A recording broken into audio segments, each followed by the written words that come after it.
আমার নানা যদি মুক্তিযোদ্ধা হয় তাতে আমার অবদান কি দেশের জন্য?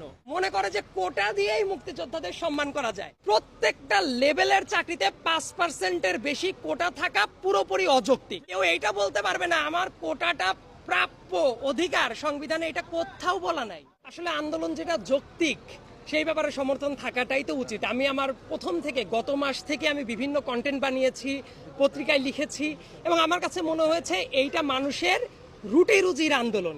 এবং যারা যে দাবিটা করছে সবচেয়ে গুরুত্বপূর্ণ ব্যাপার হলো তাদের দাবি কিন্তু এটা কখনোই ছিল না, 2018 সালেও ছিল না, 24-এও ছিল না যে কোটা বাতিল চাই। তারা বলছে যৌক্তিকভাবে সংস্কার চাই। এবং আমার যদি একেবারেই নিজস্ব মতামত যদি কেউ নিতে চায়, আমি বলবো কোনো অবস্থাতেই কোনো চাকরিতেই, সেটা প্রথম এবং দ্বিতীয় শ্রেণী না, প্রত্যেকটা লেভেলের চাকরিতে 5%-এর বেশি কোটা থাকা পুরোপুরি অযৌক্তিক। গুরুত্বপূর্ণ যে ব্যাপারটা দেখুন,